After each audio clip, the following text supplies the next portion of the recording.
Aleluia. No primeiro dia da semana, estando nós reunidos com o fim de partir o pão, só um parêntese aqui, que dia que eles estavam reunidos? No primeiro dia da semana. Nós falamos muito nesse primeiro semestre, nosso tempo de 21 dias, a respeito de partir o pão. No primeiro dia da semana, a igreja estava reunida a fim de partir o pão. Irmãos, é importante esse não é meu assunto, mas é importante eu abrir esse parêntese com os irmãos. Às vezes, em estações de inverno, eu digo inverno literalmente, ou por conta de situações aqui ou outra ali, que concorrem com a nossa celebração, né? Não despreze a celebração. Pastor, mas nós passamos o áudio lá, eu não fui no culto, mas eu estou ouvindo a palavra. Não é a mesma coisa. Nós precisamos separar o primeiro dia da semana para cultuar ao Senhor. Quantos podem dizer amém por isso? Ouvir a palavra aqui, agora, não é a mesma coisa que ouvir durante a semana. Então, quando você ouve lá, como é que você ouve a palavra no áudio? Normalmente você ouve ali, dirigindo, tá ouvindo a palavra, aí dá uma buzinada aqui, outra ali, mas você está ouvindo. Opa, palavra bênção aqui que eu estou ouvindo, bênção. Ou você ouve fazendo a comida, cozinhando ali.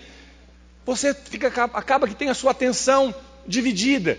Agora, isso é bênção, é melhor do que nada, sim ou não? Sim, mas não se compara com você sair da sua casa, ter o seu coração aquecido pelo louvor, pela adoração, e parar simplesmente e literalmente para escutar, para ouvir a mensagem. Amém? Fala para o seu irmão, não despreze o primeiro dia da semana para cultuar a Deus. Amém? Bom, estavam reunidos então no primeiro dia da semana, a fim de partir o pão. Paulo, que devia seguir viagem no dia imediato, então era um culto de despedida de Paulo, exortava-os e prolongou o discurso até a meia-noite. Depois você fica achando ruim que o pastor atrasa 15 minutos no culto, né? O irmão Paulo, o pastor Paulo, ele prolongou o discurso até meia-noite. Você fala, pastor, mas é porque não era você, era Paulo, né? Então tá bom. Paulo, se fosse Paulo. Havia muitas lâmpadas no cenáculo onde estavam reunidos. Um jovem chamado Eutico, que estava sentado numa janela, adormecendo profundamente durante o prolongado discurso de Paulo, vencido pelo sono, caiu do terceiro andar abaixo e foi levantado morto.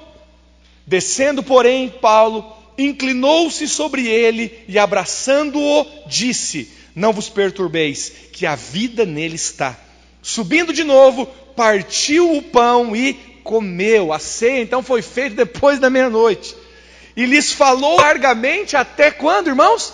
Até o romper da alva. Em outras palavras, até o dia amanhecer. Uau! E assim partiu. Então conduziram vivo o rapaz e sentiram-se grandemente confortados. Diga assim: conduziu vivo o rapaz. Amém. Eu tenho uma palavra de Deus para você nessa manhã. Eu creio, que o tema, inclusive, dessa mensagem é a lição de Eutico, da apatia para uma nova vida. Eu creio que tem algo que nós precisamos aprender com essa história. Irmãos, nada é descrito por acaso na palavra de Deus. Não fique pensando que essa história está aí só para você dar uma risada. Nossa, como é que o cara ali dormiu na pregação? Olha onde que o cara estava sentado, né? Sentado na janela, vê se pode sentar na janela. E aí, como se fosse simplesmente, uma narrativa sem propósito. Fala para o seu irmão, nada é sem propósito na palavra. Todos os detalhes da palavra de Deus são importantes para nós. Você pode dizer amém para isso? Então, com essa história, com este texto, eu gostaria de trazer algumas ilustrações que podem, na verdade, significar algo nas nossas vidas. Então, o princípio é: as alegorias que o Senhor nos dá na sua palavra sempre vão representar uma verdade espiritual. Então as questões não são tão naturais como você pensa na Bíblia. As questões não são tão naturais e tão óbvias. Ainda que nós vamos perceber aqui que eram algumas obviedades, mas se está relatado na Bíblia, é porque tem verdades espirituais por trás que Deus quer falar conosco. Então, nesse texto, né, só contextualizando para os irmãos, Paulo, a Bíblia diz que ele estava de partida. Então, aqui não chama, eles não deram o nome de vigília, mas é bem provável que foi uma vigília. Não creio que seja normal. A igreja não reunia, né, a noite toda, a madrugada toda, costumeiramente, todas as semanas. Não tem relato bíblico disso. Mas esse culto foi um culto especial, mais ou menos como que uma vigília mesmo. Não tem o nome vigília, mas foi uma vigília. Não sei se planejado ou fluindo pelo mover do Espírito.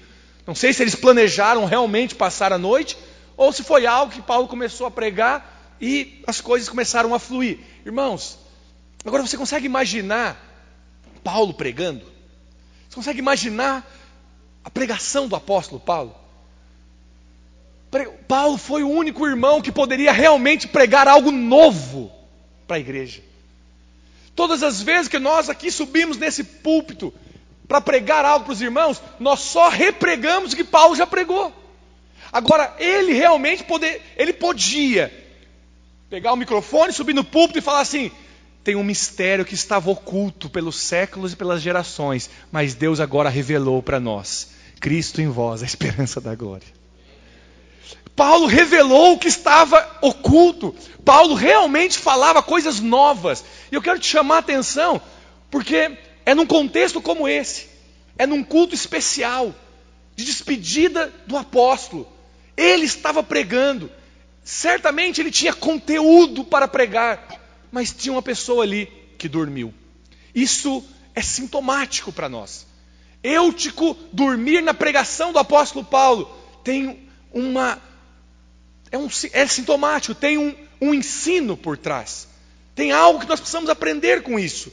E hoje eu gostaria de falar então para você sobre apatia espiritual. Apatia espiritual e como transformar essa apatia em uma renovação. Como transformar essa apatia em um reavivamento. Apatia é um problema que todos nós estamos sujeitos, irmãos. Todos nós estamos sujeitos, em um momento ou outro, a nos tornarmos apáticos, a nos tornarmos um pouco indiferentes, um pouco distantes, frios, espiritualmente falando. Então, quais são os sinais de alguém que está apático? Alguém que está sofrendo uma apatia espiritual? É uma pessoa que não necessariamente está desviado, está no mundo, está no pecado. Não. Ela vem para a reunião, canta as canções, mas o coração não incendeia. Ela ouve a pregação, mas não é alimentado por ela. Ela participa da reunião, mas o coração não é mais sensível para as questões espirituais. E ela percebe então, ela é uma pessoa que ora. Ela até ora, e às vezes ora por muitas coisas, mas realmente não tem tanta fé de que essas orações são ouvidas. Se esse retrato que eu estou falando aqui tem a ver com a sua vida, se você já se viu assim, isso é um quadro de apatia espiritual. E a minha palavra é para você nessa manhã. Você que não deixou a congregação, você não deixou a comunidade, você não deixou a igreja, você não se apartou para viver nos prazeres do mundo, você está frequentando, você está dentro, você vem na celebração, você está na reunião da célula, mas o seu coração já não aquece como antes. Você se percebe tão atraído por coisas do mundo que às vezes não te atraíam mais antes, mas agora estão te atraindo novamente. Você se percebe mais suscetível aos ataques do diabo. Tentações que às vezes você parecia já ter vencido, começam a ser recorrentes na sua vida. Isso é um sinal. Então o que fazermos quando esse sinal aparece? É sobre isso que eu gostaria de falar. Então, certamente, hoje que é o primeiro dia da semana em todo o mundo, existem milhares e milhões de crentes como eu e você que estão reunidos. E eu ouso dizer que milhões e milhares deles estão passando por isso. Estão passando por esse tempo de frieza, por esse tempo de apatia no espírito, essa apatia ministerial. Então, eu gostaria, que através desse tempo, desse exemplo, de Eutico, diante do discurso de Paulo, tomar então a experiência de Eutico como um retrato espiritual. Quantos já conheciam esse texto? Você já leu esse texto na Bíblia? Você já tinha lido esse texto? Então eu queria pegar esse retrato, você conhece o texto, nós lemos aqui, como algo sintomático que pode acontecer comigo e com você. Quem era Eutico? Eutico era alguém que estava passando pelo mover de Deus. Havia um mover de Deus na geração dele, na cidade dele, aonde ele estava reunido. Havia um fluir do Espírito exatamente aonde ele estava. Tanto que foi registrado na Bíblia para nós. Havia um mover de Deus no lugar em que ele estava. Mas, irmãos, infelizmente, é possível ser indiferente, mesmo estando em um lugar onde o Espírito está movendo. Talvez você pode pensar, não, pastor, se tem uma igreja que está movendo o Espírito, todo mundo lá está cheio, porque não tem como. Não tem como participar de um lugar onde tem mover de Deus e ficar indiferente. Eutico está aqui para mostrar para você, tem como. A Bíblia não fala de outros que dormiram. A Bíblia fala que Eutico dormiu. A Bíblia fala que, não fala que outros estavam sonolentos. A Bíblia fala que Eutico ficou sonolento. Como você acha que estavam os demais? Os demais estavam ávidos pela palavra, percebendo que estavam participando de um mover. O mistério que estava oculto foi revelado. Nós podemos ser cheios do Espírito Santo. Nós podemos falar da parte de Deus. Eles estavam desfrutando então de um tempo precioso, de um tempo especial, de um tempo de mover de Deus. Mas Eutico dormiu, caiu e morreu. Preste atenção, a queda, o pecado, sempre produzirá morte nas nossas vidas. Sempre o pecado vai produzir morte nas nossas vidas. Alguns em um nível, outros em outro nível. Eu não sei qual é o nível de morte que você já experimentou na sua vida. Eu já experimentei vários níveis de morte. Só que você precisa estar sensível para perceber, isso é morte. Tem morte na minha casa, tem morte no meu casamento, tem morte na minha vida. Quando você percebe o sinal, isso já é o primeiro passo, já é um caminho. Então Lucas aqui, interessante que ele fez questão, ele não falou nada tão espirituoso. Lucas não quis descrever a situação de Eutico como algo místico e sobrenatural. Ele descreveu, na verdade, de uma maneira natural. Ele explicou a situação de uma maneira, através de fatores naturais. Agora, nós vamos tomar esses fatores, irmãos, como símbolos da real queda que todos nós estamos suscetíveis. Se nós estamos de pé, nós devemos vigiar para que não caiamos, para que não venhamos a cair. Então entre nós nunca pode haver acusação, nunca pode haver culpa. Por quê? Porque se o seu irmão do seu lado caiu, põe a sua barba de molho, filho, porque você está suscetível à queda também. E hoje eu prego para os irmãos, não como alguém que já alcançou, eu prego para os irmãos como alguém que é homem, que é carne como você é, que já estive suscetível várias vezes e ainda estou, e eu preciso me apegar ao mover do Espírito, ao fluir do Espírito, para não me tornar apático e cair. Todos nós podemos cair. Hoje nós temos uma palavra de exortação e renovação para a igreja. Você pode dizer amém para isso? Hoje o Espírito de Deus me inquietou para nós voltarmos, aquecermos nosso coração novamente, aquecermos na prática do primeiro amor, das primeiras obras. Isso é o chamado de Deus para nós. Nada então está escrito por acaso na palavra de Deus. E no texto que nós lemos, tem pelo menos quatro razões que Lucas, para quem não sabe, é o autor de Atos dos Apóstolos, que Lucas menciona para explicar essa sonolência de Eutico e a consequente queda. Olha quais são as quatro coisas que Lucas fala.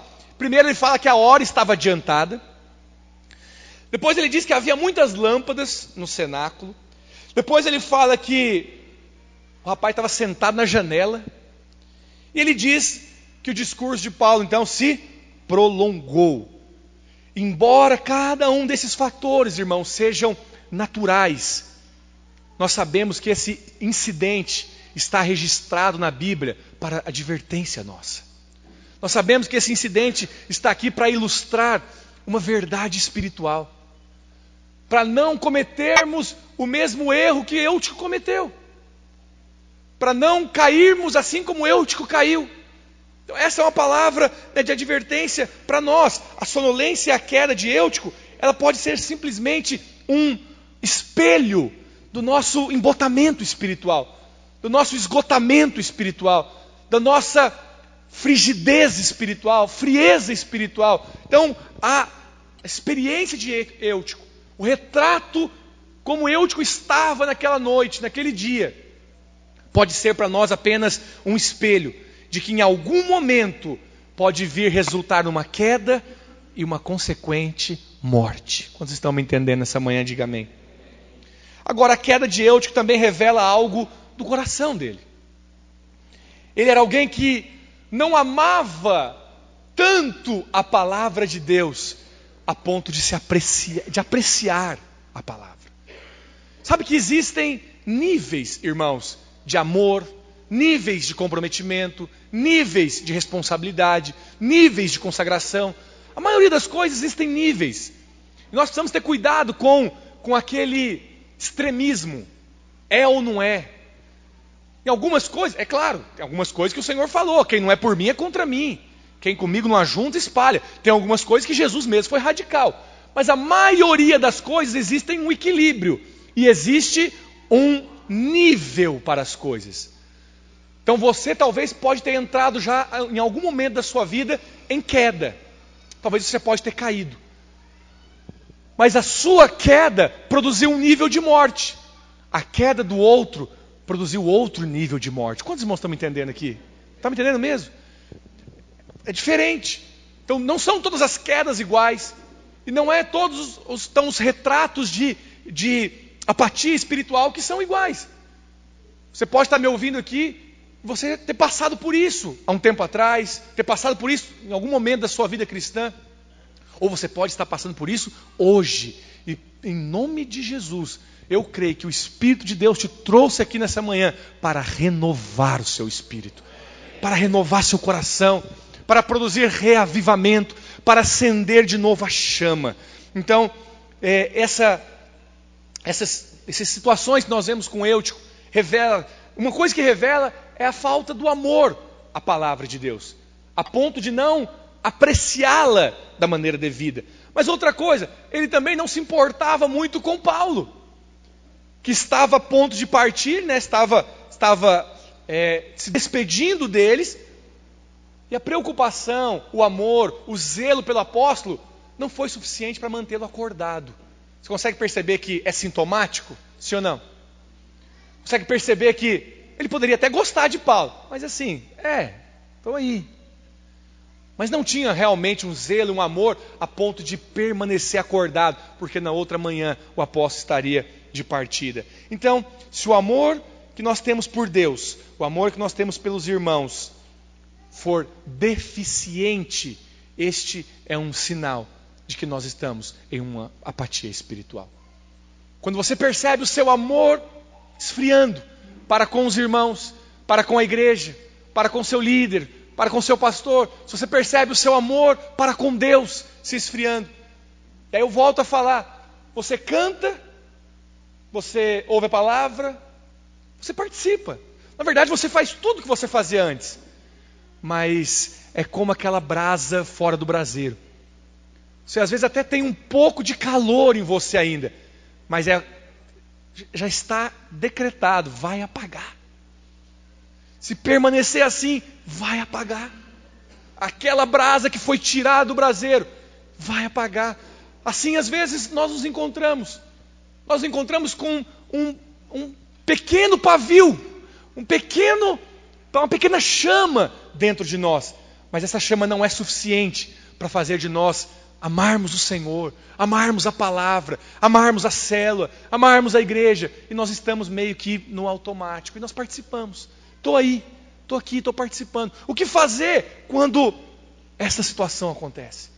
O que fazer quando esse quadro chegar até nós? Então eu quero compartilhar com os irmãos nessa manhã 4 fatores naturais que foram culpados da queda de Eutico e explicá-las de uma forma alegórica. Quantos querem saber? Diga amém. Primeira coisa, a hora exaustiva da meia-noite. A Bíblia diz que Eutico caiu, era meia-noite. Meia-noite é um horário que normalmente as pessoas sentem sono. É normal sentir sono à meia-noite, é ou não é? Você percebe que Lucas, ao descrever, ele coloca fatores que são naturais. Esse é o primeiro, vou falar dos outros, você vai ver que tudo isso favorece Eutico ter dormido. Tudo contribuiu para Eutico ter dormido. Mas como já falamos e repito, esses fatores não são meramente naturais.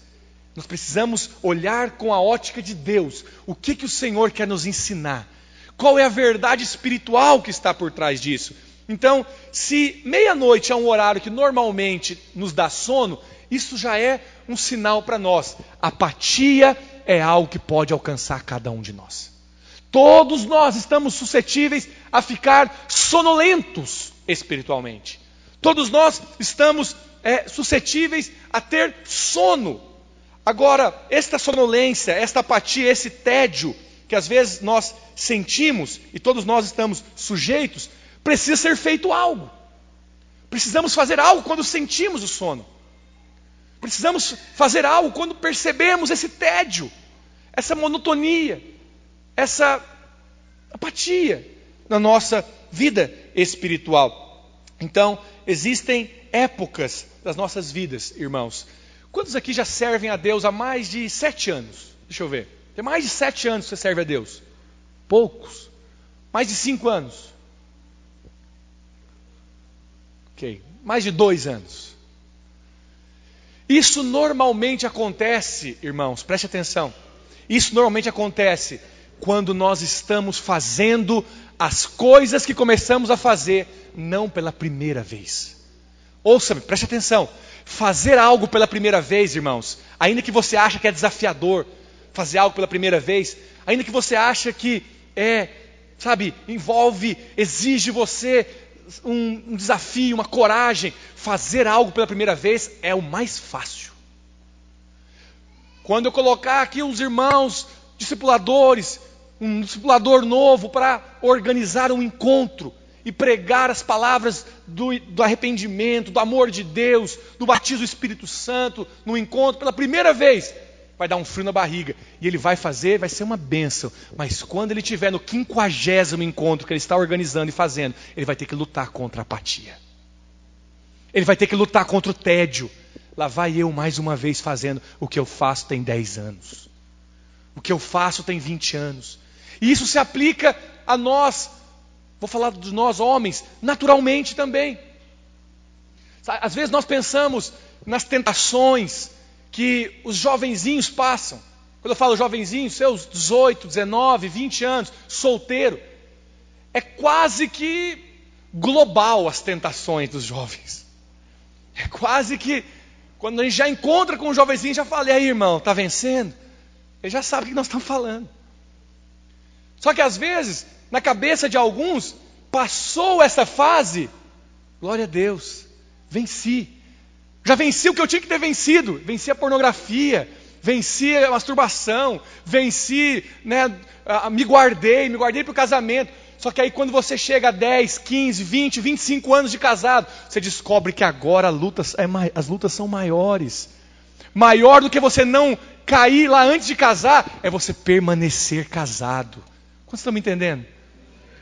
Porque as tentações vêm, as situações vêm. Agora, pastor, isso é natural.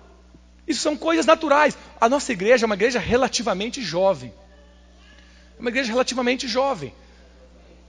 Nós não temos tantos irmãos, assim, já bem mais velhos de idade.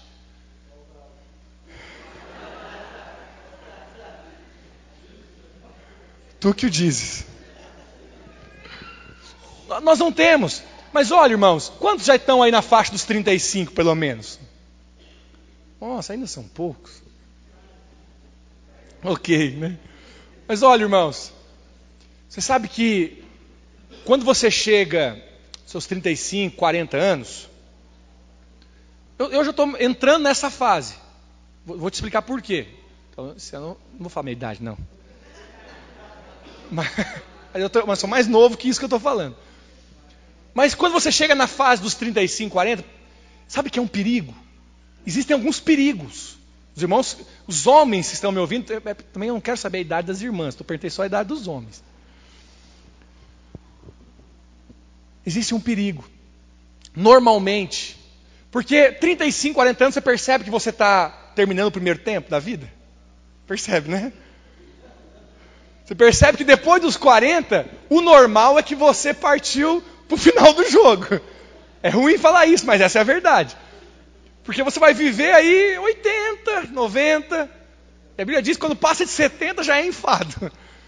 Mas a expectativa, qual que é a expectativa de vida do brasileiro, do homem? 67, eu acho. Então vamos dizer que você vai viver 80 anos. Irmão, se você está com 40, você entrou no segundo tempo. Só que tem um quadro de homens com seus 35, 40 anos que entram no segundo tempo da vida. Normalmente eles já são homens mais seguros. Normalmente já são homens mais, ainda que não está rico, mais resolvido financeiramente. Homens assim são muitas vezes, voltam-se algumas tentações, algumas paixões que ele achava que tinha vencido quando ele tinha 18 anos. Existe um fato que acontece com os homens que é meio esquisito, mas homem quando chega lá pelos 35, 40 anos, primeiro, o corpo dele nunca mais vai voltar a ser o corpinho de 20. Só que a cabeça dele quer voltar a ser a cabeça adolescente. Se você trabalha em alguma empresa que faz aí reuniões de vendedores, que faz confraternizações, que faz feiras onde as pessoas saem da sua cidade, você sabe o que eu estou falando. Você vai para esses lugares, aqueles homens de 40 anos viram adolescente, procurando menininha. É assim ou não é? Alguém já viu isso? É claro que isso é mundano. Isso é mundano. Isso não faz parte do nosso caráter. Eu quero dizer que tem coisas que são naturais, mas que nós precisamos estar atentos, porque aí morre o perigo, aí mora o perigo da morte espiritual entrar. Quantos estão me entendendo? Amém? Então nós precisamos estar atentos a esses sintomas de queda espiritual, esses sintomas de apatia espiritual. Todos nós temos épocas de inverno na nossa vida. Então, eu estou falando aqui do primeiro ponto. O primeiro ponto é que meia-noite, Eutico caiu. Meia-noite nos fala de algo que está à noite, está escuro. Todos nós passamos por momentos de dias e momentos de noites da nossa vida. Passamos por épocas de inverno e por tempos de verão. Nós passamos por fases da nossa vida. Então eu sei que existem fases da sua vida que você está muito sensível às coisas do Espírito. Você já passou por fases onde você está assim tão quebrantado que começa a cantar uma música e você chora? Eu já passei por isso. Nossa, como nós estamos sensíveis. Mas parece que tem hora que tem que cantar umas 10, 15 músicas, senão meu coração não quebranta. Facilmente minha mente divaga.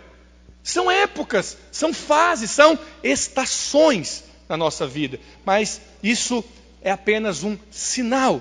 Então, nossa vida tem momentos de dia, momentos de noite. Agora, meia-noite pode ser uma hora perigosa para nós. A meia-noite é a hora perigosa. Ela simboliza muitas coisas na nossa vida espiritual. Eu anotei aqui algumas coisas que meia-noite representa. A Bíblia diz que era meia-noite quando o anjo da morte passou para ferir os primogênitos no Egito. Meia-noite, então, é um momento de ataque espiritual. Guarda o que eu estou te falando. Meia-noite é o horário que normalmente você sente sono. É a hora que o diabo ataca. O diabo não ataca de dia, o diabo ataca de noite. Mas diz também em Mateus capítulo 25, que à meia-noite ouviu-se o grito do arcanjo: eis o noivo. Se por um lado meia-noite é a hora que o diabo ataca, meia-noite também é a hora que Deus libera a sua palavra. O arcanjo ali falou, eis o noivo. Deus falou, eis o noivo. Precisamos estar atentos, porque às vezes estamos sonolentos, às vezes o dia está escuro, a fase está escura, mas Deus vai liberar palavras sobre a sua vida. Esteja atento para ouvir, esteja atento para receber. Deus fala à meia-noite. Lá em Atos 16, os irmãos conhecem a história, a Bíblia diz que Paulo e Silas estavam presos, e meia-noite eles transformaram a dor em louvor. Meia-noite também nos fala de um tempo de transição. Meia-noite nos fala de um momento onde a gente vira a chave, muda a época nas nossas vidas. Tem um momento que nós estamos passando e é a hora que é mais escura. Deu meia-noite que você diz basta. Você transforma a sua dor, a sua angústia, sua ansiedade, o seu medo, sua depressão, sua carnalidade em louvor, em adoração, em ação de graça. Você passa por uma fase, você vira a chave, transiciona. Isso acontece à meia-noite. E a Bíblia diz também, isso a Bíblia não diz. À meia-noite, um dia encerra e começa outro dia. Sempre à meia-noite, um dia encerra e um novo dia começa. É nesse momento de transição, ouça-me, irmãos, é nesse momento de transição que dá vontade de dormir. É nesse momento de estar virando o dia que dá vontade de se entregar. E aí a nossa tentação é o quê? É fugir e nos refugiar no sono. Mas isso é apatia espiritual. A palavra do Senhor diz, se você está com a sua Bíblia, pode abrir em Lucas capítulo 21, versículo 34. Lucas 21, verso 34, diz assim: acautelai-vos por vós mesmos, para que nunca vos suceda que o vosso coração fique sobrecarregado com as consequências da orgia, da embriaguez, das preocupações deste mundo, e para que aquele dia, que dia, meus irmãos? O dia do Senhor não venha sobre vós repentinamente como um laço, pois há de sobrevir a todos os que vivem sobre a face de toda a terra. Vigiai, pois, a todo tempo, orando, para que possais escapar de todas estas coisas que têm de suceder, e estar de pé na presença do Filho do Homem. Essa é uma advertência de Jesus para nós. Quem disse isso foi Jesus. E Jesus está falando para nós que nós precisamos vigiar. Isso aqui não está falando de salvação, irmãos. Você não precisa vigiar para ser salvo. Você precisa crer para ser salvo. Mas uma vez que você crê, uma vez que você recebe uma nova vida, uma vez que você recebe o Espírito dentro de você, você começou a caminhada. Você só começou a servir a Deus. Deixa eu te falar algo que é muito óbvio, mas que às vezes você esquece. Olha para cá. Você vai servir a Deus o resto da sua vida. Você vai servir a Deus todos os dias da sua vida até você morrer. Então preste atenção, não adianta sair igual um cavalo doido querendo fazer tudo. Vai com calma, seja constante, seja perseverante. Faça a primeira vez com frio na barriga, faça a segunda, faça a terceira, mas acredite, a 38ª vez vai chegar, faça de novo. E quando a 100ª vez chegar, faça mais uma vez. Esteja vigilante, que o seu espírito seja sóbrio, vigilante. Para quê? Para que aquele dia não te pegue como um laço. Você possa estar de pé diante do Filho do Homem. Quantos podem dizer amém? Amém. Esse dia é o reino, irmãos. Nós estamos aqui sendo treinados para reinar com Jesus. Não adianta imaginar que você vai servir a Deus aqui por 6 meses e Ele vai te dar então a coroa. A Bíblia diz que aquele que perseverar até o fim vai ser salvo. Aquele que perseverar até o fim vai ser recompensado pelo Senhor. Quantos querem ser recompensados pelo Senhor? Agora preste atenção, não se sinta acusado por sentir sono. Não se sinta culpado, não se sinta acusado porque você tem sono. Todos passamos por momentos de apatia. Todos passamos, por um momento de tédio espiritual. E é nessa hora que o diabo vai nos atacar. Mas em nome de Jesus nós estamos aqui para profetizar. O diabo vai se surpreender, porque quando você estiver sonolento e ele vir para te atacar, ele vai te pegar vigilante, em nome de Jesus. Ele vai ver que você está sonolento porque é meia-noite, é de noite, ele vai te atacar. Mas não se sinta acusado por ter sono.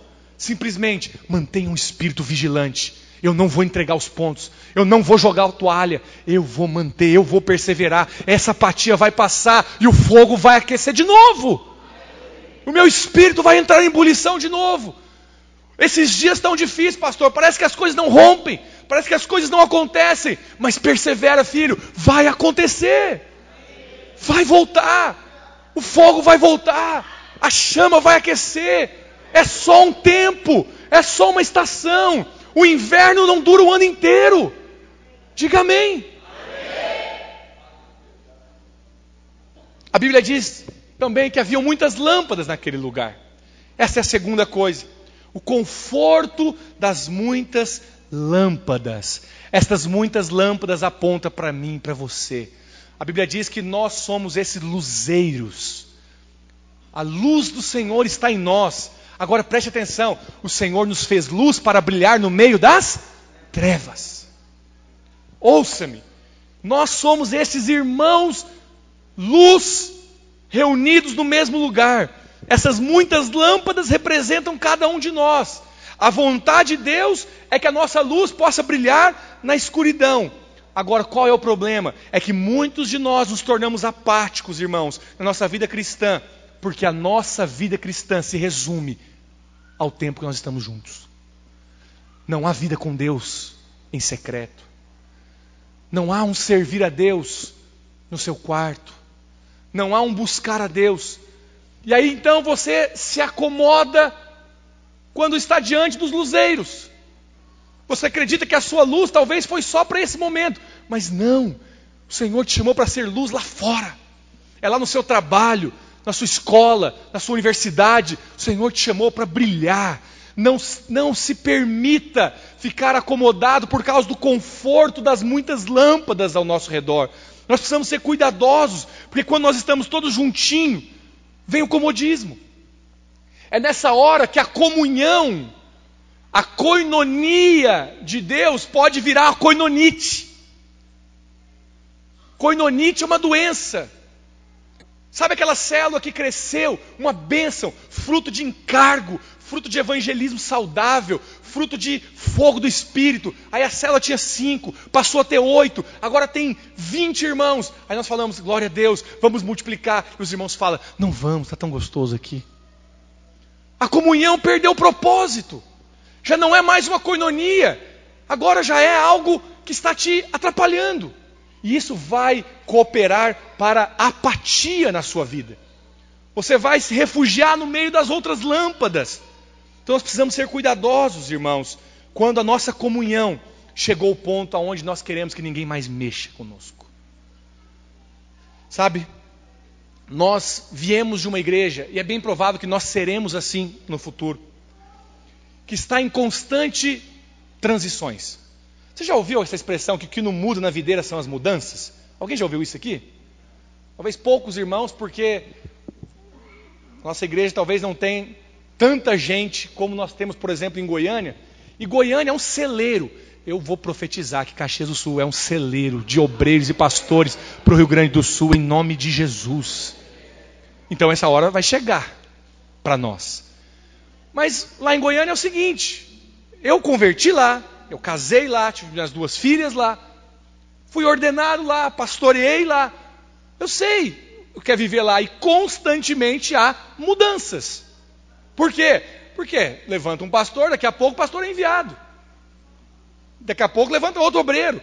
E a rede multiplica. E isso é constante lá. Qual que normalmente é a queixa dos irmãos? Pastor, quando está ficando bom, muda. Para que mexer? Está tudo legal. Mas preste atenção, irmãos. É às vezes nessa mexida que você acorda.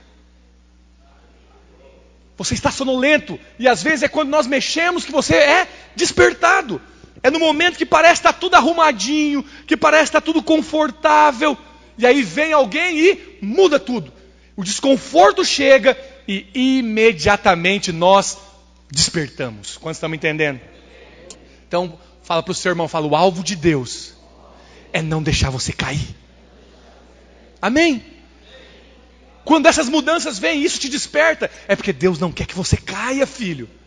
Deus quer que você fique vigilante. Deus quer que você fique acordado. Terceiro, o perigo de assentar na janela. Olha, irmãos, quando você está ouvindo uma pregação, janela não é um lugar muito bom para se estar, viu? Perigo de se assentar na janela. Agora, pastor, você falou aí da meia-noite, né, como um símbolo de algo espiritual. Você falou, né, das lâmpadas como um símbolo de algo espiritual. Preste atenção, a janela não está aqui por acaso. Esse Eutico não estava na janela por acaso. A janela também é um símbolo espiritual. Nós precisamos aprender, quando você quer, preste atenção, quando você quer, isso eu estou te dando uma chave de hermenêutica, para você estudar a palavra de Deus, compreender a palavra de Deus. Quando você quer aprender com símbolos, estude o símbolo. Será que a janela pode ser simbólica neste contexto? Sim, porque o contexto todo é alegórico. Aquele jovem realmente caiu, literalmente. Mas o Senhor não está querendo só descrever isso para nós.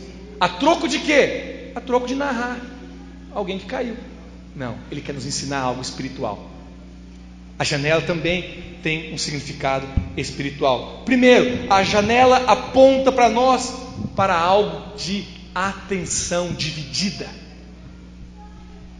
Você não consegue, ainda que nosso prédio aqui não tenha essa janela, mas se você fica lá na porta, vou usar a alegoria aqui da porta como uma janela, para ouvir a pregação, todo aquele que passa na calçada chama sua atenção, e a sua atenção fica dividida. Em algum momento você olha para cá, em outro momento você olha para lá. Assim era Eutico, atenção dividida. Outra coisa é que janela significa curiosidade pelas coisas do mundo. Pastor, como que janela pode ser curiosidade pelas coisas do mundo? Olha para cá. Ló e a sua família estavam lá em Sodoma. Sabia, irmãos? Ló não participava das orgias de Sodoma, mas a Bíblia diz que ele assistia tudo da janela. Ló com a sua mulher, eles não iam lá fazer a bagunça que Sodoma e Gomorra fazia, mas eles viam tudo da janela. Hoje você tem lá na sala da sua casa, alguns tem lá no quarto, uma janela de 32, de 42 polegadas, e algumas são até em 3D. Tome cuidado com essa janela que está lá diante da sua casa. Você não vai no carnaval, você é crente, mas você fica... Isso é quase um juiz de escola de samba, avaliando como é que está indo o desfile, avaliando como é que está indo o figurino, avaliando. Não, o que é isso? Ir no carnaval de jeito nenhum. Eu só vejo pela janela. Tome cuidado com a janela na sua vida. Janela também nos fala de descompromisso. Por que janela aponta para descompromisso? Preste atenção, irmãos. Naqueles dias não existia muro nas casas. Na verdade, até um século atrás não existia muro nas casas. Já foi em alguma cidade histórica, onde as calçadas são bem pequenininhas assim, e a parede da casa já é a janela? Vocês já foram em cidades históricas? Cidade de 1800. Isso aqui é 2000 anos atrás. Não existia muro nas casas. A parede era o próprio muro. Ou seja, aquele Eutico estava sentado no muro. Estar sobre o muro é sinal de descompromisso. Eu não estou aqui e nem estou ali. Qual é o problema? Se você ficar sonolento em cima do muro, você vai cair. E você nunca cai para dentro, você sempre vai cair para fora. Ele caiu para fora e morreu. Nós precisamos, irmãos, sair da janela. Talvez a exortação do Espírito para você é: sai da janela, filho. Comprometa-se para valer. Entra para dentro. Fecha a janela.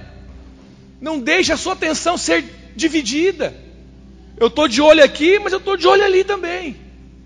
Eu vou ficar na janela porque qualquer coisa é só dar o pulo ali.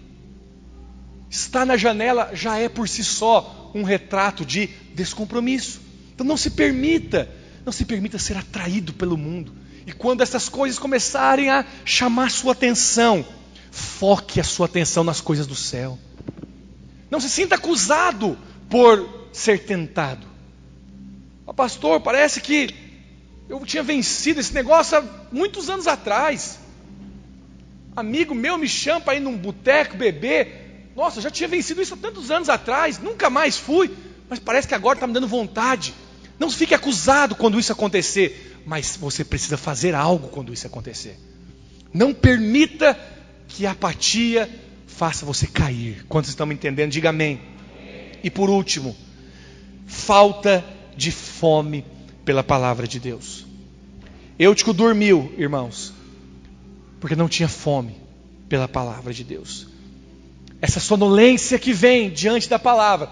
E não era a palavra do pastor Guilherme, não. Era a palavra do pastor Paulo. Palavra realmente nova. O apóstolo Paulo estava pregando. Conteúdo ele tinha. O mover de Deus estava diante daquele homem, daquele jovem, daquele Eutico. O Espírito estava movendo naquele lugar. Mas ele não conseguiu ter fome pela palavra de Deus.